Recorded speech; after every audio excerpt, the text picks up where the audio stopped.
શુભ સવાર મિત્રો। શ્રી બનાસકાંઠા કડવા પાટીદાર સંસ્કાર મંડળ સંચાલિત સાયન્સ કોલેજ પાલનપુરમાં ફરીથી આપનું સ્વાગત છે મિત્રો આજે આપણે સેમેસ્ટર 4ના યુનિટ નંબર 1B નો અભ્યાસ કરીશું, જેમાં આપણે સંક્રાંતિ ધાતુના સંકીર્ણોના રસાયણનો અભ્યાસ કરીશું અને એમાં ખાસ કરીને આપણે એની મેગ્નેટિક પ્રોપર્ટીઝ જે છે એના વિશે જોઈશું। મિત્રો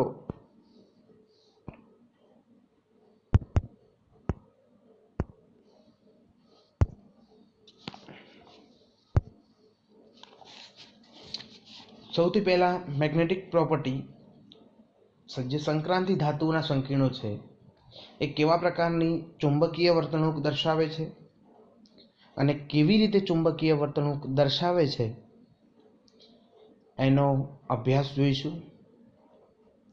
તો ચુંબકીય વર્તણૂક દર્શાવવા માટે એ કેવા પ્રકારે વર્તે છે એની માહિતી જોઈશું।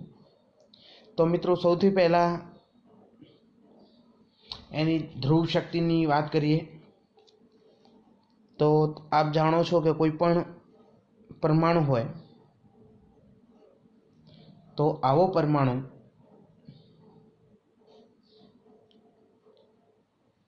બે ધ્રુવો રચશે, એક પોઝિટિવ ધ્રુવ અને બીજો નેગેટિવ। તો કોઈ પણ પદાર્થ છે તો એ પદાર્થ હવા અથવા શૂન્યાવકાશમાં જો મૂકવામાં આવે તો એ ડાઇન બળ વડે આકર્ષિત થાય અથવા અપાકર્ષિત થાય। તો આકર્ષિત અથવા અપાકર્ષિત થવાની જે ઘટના છે એ ઘટના ડાયપોલ મોમેન્ટને લીધે છે અને આ પ્રમાણે જે ધ્રુવ બને છે એ એકમ ધ્રુવ કહેવાય છે। કોઈ પણ ધ્રુવ એટલે એના બે છેડા હોય તો બે છેડામાંથી એક ધન ધ્રુવ બને, બીજો ઋણ ધ્રુવ બને। તો આ ધન ધ્રુવ અને ઋણ ધ્રુવની જે શક્તિ છે એ શક્તિને મિત્રો એકમ ધ્રુવના ગુણનમાં માપવામાં આવે છે। આવા સંક્રાંતિ તત્વોમાં એમના હાજર ચુંબકીય ગુણધર્મો એ ચુંબકીય વર્તણૂક અયુગ્મિત ઇલેક્ટ્રોનને લીધે હોય છે, એટલે કે એમની બાહ્યતમ કક્ષામાં જે ઇલેક્ટ્રોન આવેલા હોય એ ઇલેક્ટ્રોનને લીધે ચુંબકીય વર્તણૂક દર્શાવે છે। આ ઇલેક્ટ્રોનમાં યુગ્મીકૃત અને અયુગ્મીકૃત ઇલેક્ટ્રોનને આધારે જુદી જુદી ચુંબકીય વર્તણૂક જુદા જુદા પરમાણુઓ દર્શાવે છે। હવે આવી જે ધ્રુવ શક્તિને લીધે જે ડાયપોલ મોમેન્ટ રચાય અને ચુંબકીય ચાકમાત્રા ઉદ્ભવે, તો આ ચુંબકીય ચાકમાત્રા અયુગ્મિત ઇલેક્ટ્રોનને કારણે છે। તો આવા પરમાણુમાં આવેલા અયુગ્મિત ઇલેક્ટ્રોન બે જુદા જુદા પ્રકારની ગતિ ધરાવે છે। તો અયુગ્મિત ઇલેક્ટ્રોન સંયોજકતા કક્ષામાં મિત્રો આવેલા હોય તો આ અયુગ્મિત ઇલેક્ટ્રોન એકની ગતિનો પ્રકાર છે કક્ષકીય ગતિ। તો ઇલેક્ટ્રોન જે છે, જે સંયોજકતા કક્ષામાં આવેલા અયુગ્મિત ઇલેક્ટ્રોન છે, આ ઇલેક્ટ્રોન એક કેન્દ્રની આજુબાજુ આવેલી વર્તુળાકાર કક્ષામાં ગતિ કરે છે। તો આપણને ખ્યાલ છે મિત્રો કે કોઈ પણ પરમાણુ હોય તો એની આજુબાજુ કક્ષાઓ આવેલી હોય એની, અને એ કક્ષામાં આ ઇલેક્ટ્રોન ગતિ કરતા જોવા મળે છે। તો કોઈ પણ અયુગ્મિત ઇલેક્ટ્રોનની કેન્દ્રની આજુબાજુ આવેલી વર્તુળાકાર કક્ષામાં ગતિ કરતો હોય છે, અને જેને કારણે આ વર્તુળાકાર ગતિને કારણે એક ચુંબકીય ચાકમાત્રા ઉત્પન્ન થાય છે અને આ પ્રકારની ચુંબકીય ચાક માત્રા એ કક્ષીય આધુણન અથવા તો ઓર્બિટલ મોમેન્ટના નામે ઓળખાય છે. આમ જ્યારે કોઈ વીજભારિત કણ વર્તુળાકાર કક્ષામાં ફરે છે ત્યારે ચુંબકીય ચાક માત્રા ઉદ્ભવે છે. તો ઇલેક્ટ્રોન એ વીજભારિત કણ ગણી શકાય, જેનો ચાર્જ છે નેગેટિવ અથવા તો ઋણ. તો નેગેટિવ ચાર્જ ધરાવતો ઇલેક્ટ્રોન એ કક્ષામાં ગતિ કરે છે અને એને કારણે કેવા પ્રકારની ગતિ ઉદ્ભવશે મિત્રો? તો એ છે કક્ષકીય ગતિ અથવા તો કક્ષીય ગતિ. હવે આ જ એ અયુગ્મિત ઇલેક્ટ્રોન એક અન્ય પ્રકારની પણ ગતિ ધરાવે છે અને જે છે અક્ષીય ગતિ. તો પરમાણુ કેન્દ્ર જે હોય, પોઝિટિવ ચાર્જ ધરાવતા કેન્દ્રની આજુબાજુ આવેલી કક્ષાઓમાં અયુગ્મિત ઇલેક્ટ્રોન સતત ગતિ કરતા હોય છે, જે એની કક્ષીય ગતિ છે. હવે આ સતત ગતિ કરતો ઇલેક્ટ્રોન એ પોતાની અક્ષની આજુબાજુ ચક્રીય ગતિ પણ કરતા હોય છે. એટલે કે અક્ષીય ગતિની સાથે સાથે એના અક્ષની આજુબાજુ એ સતત ફરતા હોય છે અને અક્ષની આજુબાજુ ફરવાને લીધે એમાં અક્ષીય ગતિ ઉદ્ભવે છે. આમ ઇલેક્ટ્રોન, અયુગ્મિત ઇલેક્ટ્રોન એક પરમાણુ કેન્દ્ર ધન વીજભાર ધરાવતા કેન્દ્રની આજુબાજુ સતત કક્ષામાં ગતિ કરે એટલે કક્ષીય ગતિ ઉદ્ભવે, સાથે સાથે એના અક્ષની આજુબાજુ પણ એ ગતિ કરશે. અને કેવી ગતિ ઉદ્ભવશે? તો એ ગતિ છે અક્ષીય ગતિ. આમ અક્ષીય ગતિની પરિણામે અક્ષીય ચુંબકીય ચાકમાત્રા ઉત્પન્ન થાય છે. આમ કક્ષીય અને અક્ષીય બે પ્રકારની ગતિને લીધે અયુગ્મિત ઇલેક્ટ્રોન ચુંબકીય ગુણ દર્શાવે છે અને જે એક નાના ચુંબકની જેમ વર્તે છે. આમ સંક્રાંતિ તત્વોમાં પણ આવા અયુગ્મિત ઇલેક્ટ્રોનો આવેલા હોય છે, જેથી તેઓ ચુંબકીય ગુણ દર્શાવે છે. તો કોઈ પણ પદાર્થમાં રહેલો પરમાણુ એક નાના ચુંબકની જેમ વર્તે છે અને ચુંબકીયની જેમ વર્તવાને કારણે પરમાણુની પાસે કેન્દ્રો કે જેમાં પોઝિટિવ ચાર્જ હોય છે, સાથે સાથે ઇલેક્ટ્રોન કે જે નેગેટિવ ચાર્જ ધરાવતા હોય છે.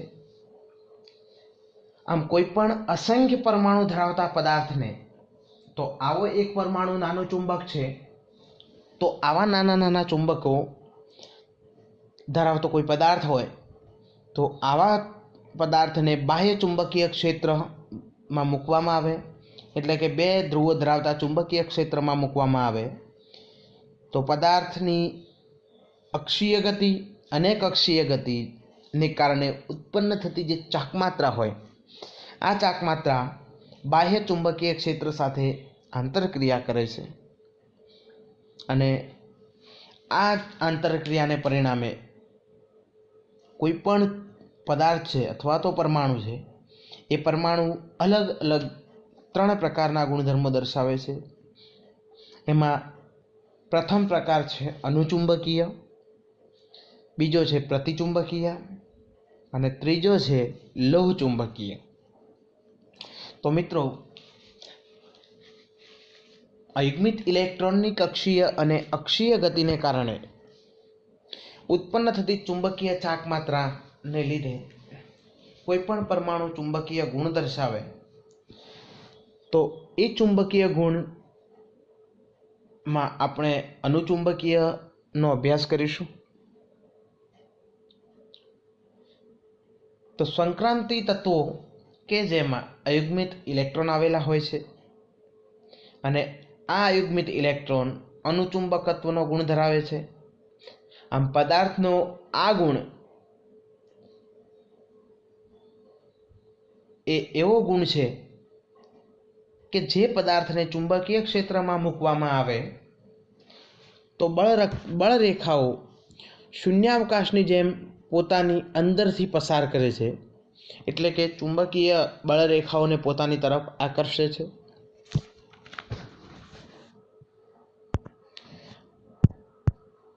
આકૃતિમાં મિત્રો જોશો તમને ખ્યાલ આવશે કે અનુચુંબકીય પદાર્થ અથવા તો અનુચુંબકીય ગુણ ધરાવતી પદાર્થની પટ્ટી છે, એ પટ્ટીને બાહ્ય ચુંબકીય ક્ષેત્ર રેખાઓની વચ્ચે મૂકવામાં આવે તો આ ચુંબકીય ક્ષેત્ર રેખાઓને આ અનુચુંબકીય પદાર્થની પટ્ટી જે છે એ ક્ષેત્ર રેખાઓને એની અંદરથી પસાર કરવાનો પ્રયત્ન કરે છે. આમ ચુંબકીય બળ રેખાઓને પોતાની તરફ ખેંચે છે. આવા પદાર્થને અનુચુંબકીય પદાર્થ કહે છે અને આ પદાર્થનો જે ગુણ છે ચુંબકીય ક્ષેત્ર રેખાઓને એની તરફ આકર્ષવાનું, એને અનુચુંબકત્વ કહેવાય છે. કોઈ સંક્રાંતિ તત્વમાં જેટલા વધારે અયુગ્મિત ઇલેક્ટ્રોન આવેલા હોય તે તત્વ એટલું વધારે અનુચુંબકીય હશે.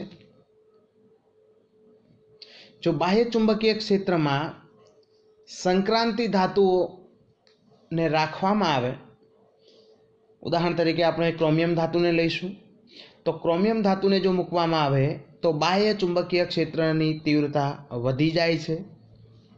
હવે ચુંબકીય ક્ષેત્રની તીવ્રતા ત્યારે જ વધે છે જ્યારે ક્રોમિયમ ધાતુમાં ઇલેક્ટ્રોનની કક્ષીય અને અક્ષીય ગતિના કારણે ઉત્પન્ન થયેલું ચુંબકીય ક્ષેત્ર એ બાહ્ય ચુંબકીય ક્ષેત્રની દિશામાં કાર્ય કરી તેની સાથે સંલગ્ન થઈ જાય, એટલે કે ચુંબકીય ક્ષેત્રમાં વધારો જોવા મળે. તો પ્રત્યેક ચુંબકીય પદાર્થ ચુંબકીય ક્ષેત્રની તીવ્રતામાં વધારો કરે છે અને જો કોઈ અનુચુંબકીય પદાર્થની પટ્ટીને બાહ્ય ચુંબકીય ક્ષેત્રમાં એવી રીતે લટકાવવામાં આવે તો તે પટ્ટી પોતાને મેળે ચુંબકીય ક્ષેત્ર રેખાઓની દિશામાં ગોઠવાઈ જાય છે. આમ જો કોઈ અનુચુંબકીય પદાર્થને ચુંબકીય ક્ષેત્રમાં રાખવામાં આવે તો વધુમાં વધુ ચુંબકીય બળ રેખાઓ તેની અંદરથી પસાર થાય એ પ્રમાણે આ પટ્ટી ગોઠવાઈ જશે. તો પ્રત્યેક પરમાણુ કે અણુ અથવા તો આયન જેમાં અયુગ્મિત ઇલેક્ટ્રોનો આવેલા હોય, આવા બધા જ જે તત્વો છે અથવા પરમાણુઓ છે અથવા તો આયન છે, એ આયનો અનુચુંબકત્વ દર્શાવે છે.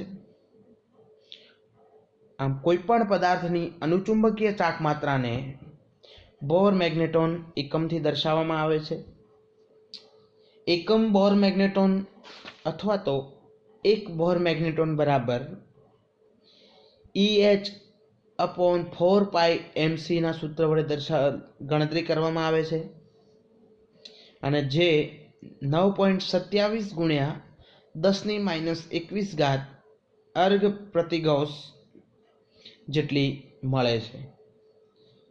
એક બોર મેગ્નેટોન બરાબર EH/4πmc, જ્યાં H બરાબર એ પ્લાન્ક અચળાંક છે,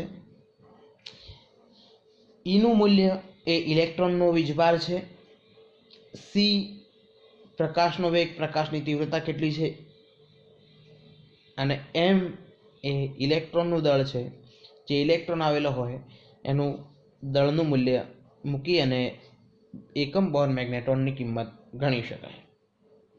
કોઈપણ પદાર્થનું અનુચુંબકત્વ એ તેમાં રહેલા અયુગ્મિત ઇલેક્ટ્રોનની સંખ્યા, આપણે અગાઉ જોયું કે કોઈ પણ તત્વ હોય, પરમાણુ હોય અથવા આયન હોય, તો આ પરમાણુ અથવા આયન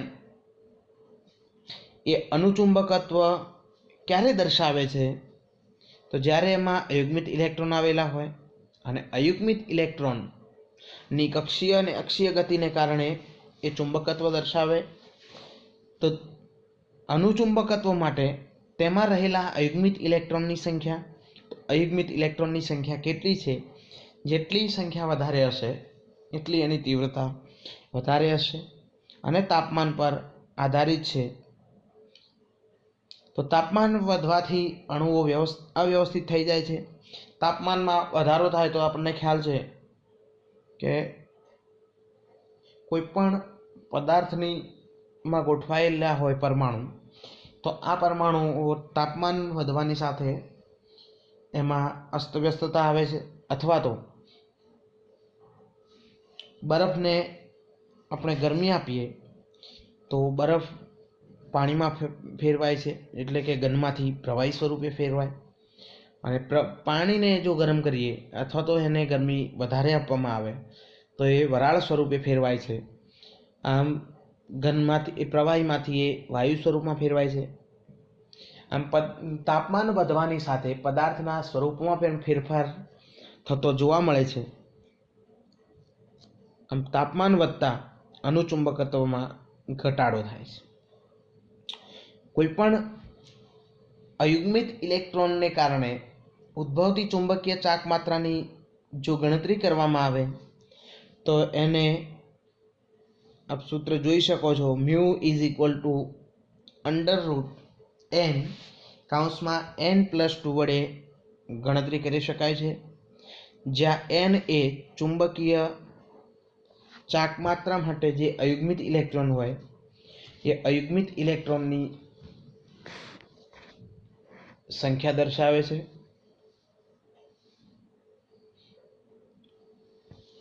તો n બરાબર અયુગ્મિત ઇલેક્ટ્રોનની સંખ્યા મૂકી અને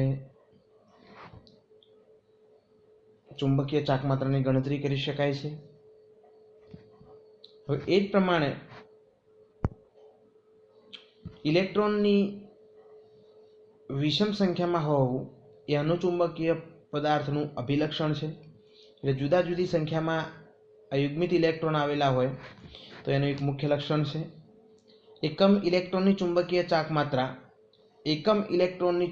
ચાક માત્રા જો ગણવી હોય તો તરંગ યંત્રશાસ્ત્ર અનુસાર mu is equal to g√s+1, જ્યાં g બરાબર ગાયરો ચુંબકીય અનુચલનનું મૂલ્ય મૂકીશું અને s એ કોઈ પણ અયુગ્મિત ઇલેક્ટ્રોન હોય તો એ ઇલેક્ટ્રોનનો સ્પિન ક્વોન્ટમાંક છે.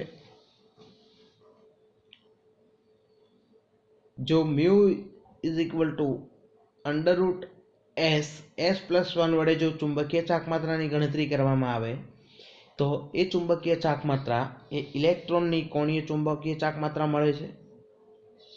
અયુગ્મિત ઇલેક્ટ્રોન માટે જીનું મૂલ્ય એટલે ગાયરો ચુંબકીય અનુચલનનું મૂલ્ય 2 જેટલું હોય અને s અયુગ્મિત ઇલેક્ટ્રોન આવેલા હોય તો એનો સ્પિન ક્વોન્ટમાંક સમજી લો +1/2 છે.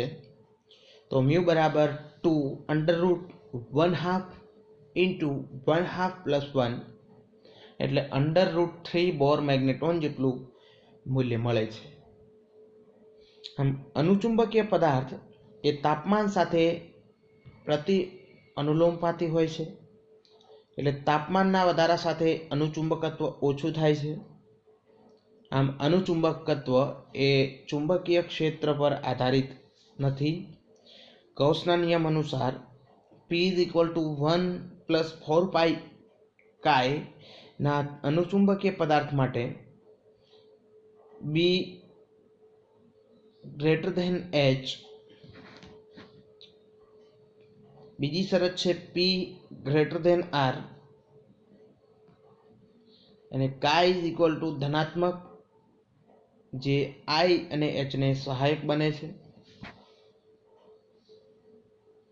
હવે જોઈશું મિત્રો, આ થઈ અણુચુંબકત્વની વાત અથવા તો અણુચુંબકીય ગુણની વાત. ત્યારબાદ અન્ય પ્રકારનો ગુણધર્મ છે પ્રતિચુંબકત્વ. તો કોઈ પણ પદાર્થ હોય કે જેમાં ઇલેક્ટ્રોન યુગ્મિત થયેલા હોય, એટલે કે એની બાહ્યતમ કક્ષાઓ જે હોય અથવા તો સંયોજકતા કક્ષાઓમાં બધા જ ઇલેક્ટ્રોનનું યુગ્મીકરણ થયેલું હોય તો આવા યુગ્મીકૃત થયેલા ઇલેક્ટ્રોન જે પ્રતિચુંબકીય ગુણ દર્શાવે છે અને પ્રતિચુંબકીય ગુણ દર્શાવવાને લીધે આવા પદાર્થો પ્રતિચુંબકીય પદાર્થો અથવા તો ડાયામેગ્નેટિક કહેવાય છે. આવા પદાર્થોને જો ચુંબકીય ક્ષેત્રમાં મૂકવામાં આવે તો આ પદાર્થો ચુંબકીય ક્ષેત્રની તીવ્રતાને શૂન્યાવકાશની તુલનામાં ઓછી કરે છે. એટલે કે શૂન્યાવકાશમાં મૂકવામાં આવે તો એમના ચુંબકીય ક્ષેત્રમાં શું થાય છે? ઘટાડો થાય છે. આમ આવા પદાર્થને ચુંબકીય બળ રેખાઓ અપાકર્ષિત કરે છે, તો એનો મતલબ એવો થશે મિત્રો કે કોઈ પણ ચુંબકીય પ્રતિચુંબકીય પદાર્થને જો ચુંબકીય ક્ષેત્રમાં મૂકવામાં આવે તો એ ચુંબકીય ક્ષેત્રની ક્ષેત્ર રેખાઓ જે છે એને અપાકર્ષે છે, એટલે કે એનાથી દૂર રાખવાનો પ્રયત્ન કરે છે, જે આપ આકૃતિમાં મિત્રો જોઈ શકો છો. અથવા તો પ્રતિચુંબકીય પદાર્થની કોઈ પટ્ટી અથવા તો પદાર્થને બાહ્ય ચુંબકીય ક્ષેત્રમાં લટકાવવામાં આવે તો આવા પદાર્થમાંથી ઓછામાં ઓછી ચુંબકીય ક્ષેત્ર રેખાઓ પસાર થાય એ પ્રમાણે આ પદાર્થની ગોઠવણ થશે. આવા પદાર્થોમાં ઇલેક્ટ્રોનનું યુગ્મીકરણ થયેલું હોય અને તેમનું ભ્રમણ વિરુદ્ધ દિશામાં હોય છે, એટલે કે એમનો જે સ્પિન ક્વોન્ટમાંક છે, સ્પિન ક્વોન્ટમાંક કક્ષામાં યુગ્મીકરણ થયેલા ઇલેક્ટ્રોન હોય એટલે આપણને ખ્યાલ આવશે કે બે ઇલેક્ટ્રોન કક્ષામાં ગોઠવાયેલા હશે. બે ઇલેક્ટ્રોનમાંથી કોઈ પણ એક ઇલેક્ટ્રોન સ્પિન જે ધરાવતો હોય એના કરતાં વિરુદ્ધ પ્રકારનો સ્પિન બીજો ઇલેક્ટ્રોન ધરાવતો હશે, એટલે કે સ્પિન ક્વોન્ટમાંકનું મૂલ્ય એકનું +1/2 અને બીજાનું -1/2 જેટલું હશે. તો મિત્રો આવી સ્થિતિમાં એક ઇલેક્ટ્રોન એ બીજા ઇલેક્ટ્રોનની જે ચાક માત્રા ઉત્પન્ન થાય તો આ ચાક માત્રાને શું કરશે? ન્યુટ્રલાઇઝ કરશે અથવા તો શૂન્ય કરી દેશે. તો બંને ઇલેક્ટ્રોન દ્વારા ઉત્પન્ન થયેલી ચુંબકીય ચાક માત્રા બંનેની સમાન હશે. ઇલેક્ટ્રોન છે તો બંનેમાંથી ચુંબકીય ચાક માત્રા સમાન ઉદ્ભવે, પણ બંનેની એકબીજા કરતાં વિરુદ્ધ દિશામાં હોય તો બંનેની ચુંબકીય ચાક માત્રા વિરુદ્ધ હોય, પરિણામી ચુંબકીય ચાક માત્રા શું થશે? શૂન્ય. તો આવા સંજોગોમાં પ્રતિચુંબકીય ગુણ જે છે એ તાપમાન પર આધારિત નથી. તાપમાનમાં વધારો ઘટાડો થાય તો ચુંબકીય ચાક માત્રામાં કોઈ ફેરફાર થશે નહીં. આમ આવો ગુણ એ પ્રત્યેક પદાર્થમાં કે જેમાં ઇલેક્ટ્રોન યુગ્મીકૃત થયેલા હોય એમાં જોવા મળે છે.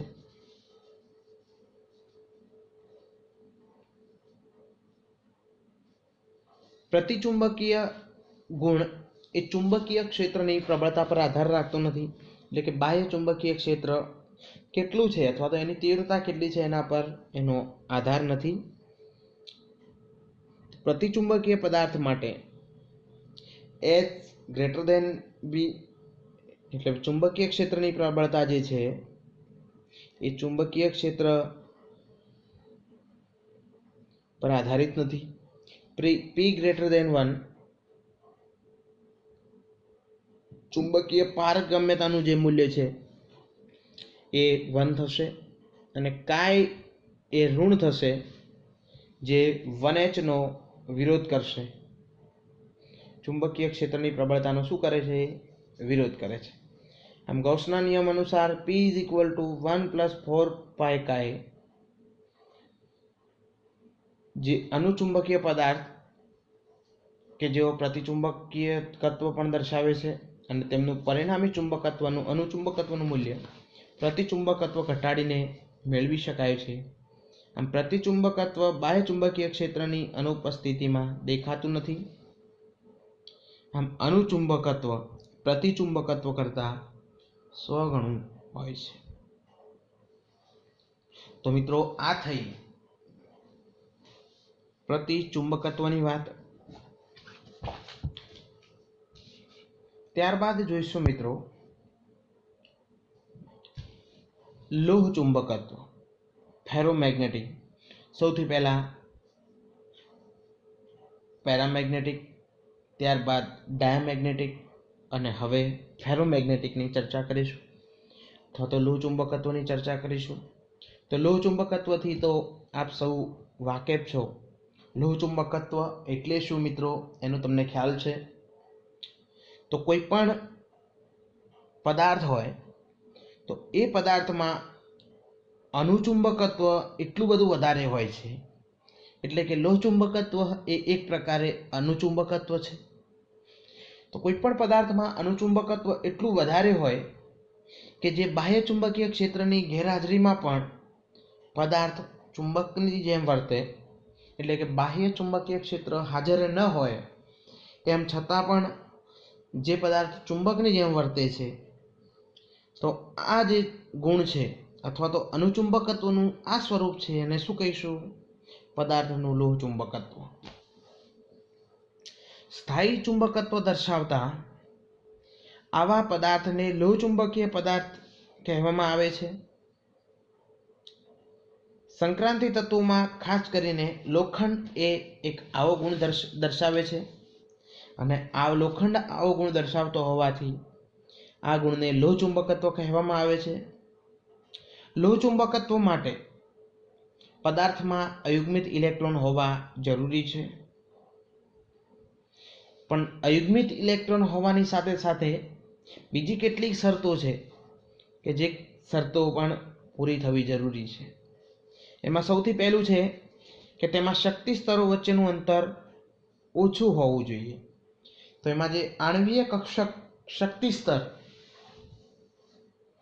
તો આણ્વીય કક્ષક ચિતારમાં જે શક્તિ સ્તર આવેલા હોય એ શક્તિ સ્તર વચ્ચેનું અંતર ઓછું હોવું જોઈએ.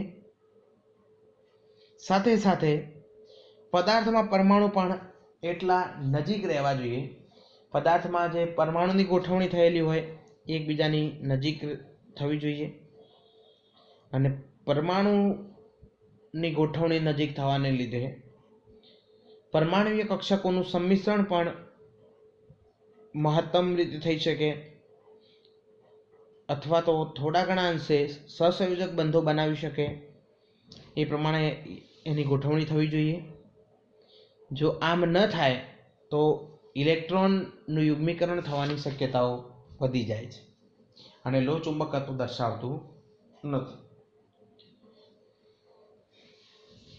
નેક્સ્ટ છે મિત્રો કે લોહચુંબકીય પદાર્થમાં ઇલેક્ટ્રોન ઇલેક્ટ્રોન અપાકર્ષણ બળ, એટલે ઇલેક્ટ્રોન ઇલેક્ટ્રોન વચ્ચેનું અપાકર્ષણ બળ, ઇલેક્ટ્રોન અને કેન્દ્ર વચ્ચેનું આકર્ષણ બળ, બંને પ્રકારના બળ લાગે છે. પણ ઇલેક્ટ્રોન ઇલેક્ટ્રોનનું આકર્ષણ બળ એ ઇલેક્ટ્રોન અને કેન્દ્ર વચ્ચેના આકર્ષણ બળ કરતાં વધારે હોય છે. તો ઇલેક્ટ્રોન ઇલેક્ટ્રોન વચ્ચેનું અપાકર્ષણ બળ જે છે એ બળ બે ઇલેક્ટ્રોનના આંતર પરિવર્તન માટે જરૂરી હોય છે, જેને પરિવર્તન ઘાતાંક કહેવામાં આવે છે. જો તેનું મૂલ્ય ધન થાય તો તત્વોના પરમાણુની સંખ્યા વધારે હોય તો આવી સ્થિતિનું નિર્માણ થાય અને પદાર્થમાં લોહચુંબકત્વ દર્શાવે. સંક્રાંતિ તત્વોમાં ખાસ કરીને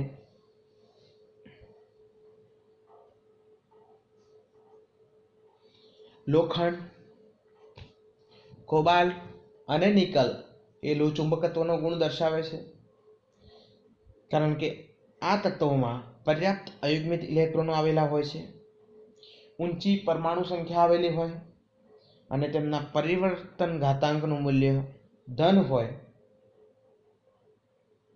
તો લોહચુંબકત્વ અને અનુચુંબકત્વનું ચુંબકીય ચાક માત્રાનું મૂલ્ય 10³ અથવા એના કરતાં વધારે જોવા મળે છે મિત્રો. તો આ થઈ મિત્રો અનુચુંબકીય, પ્રતિચુંબકીય અને લોહચુંબકીયની વાત. નેક્સ્ટ લેક્ચરમાં જોઈશું મિત્રો ચુંબકીય સંક્રાંતિ તત્વોના ચુંબકીય ગુણધર્મનો અભ્યાસ, ચુંબકીય ગુણધર્મો નક્કી કરવાની રીતો અને ચુંબકીય ચાક માત્રાની ગણતરી માટેના સમીકરણની ચર્ચા કરીશું.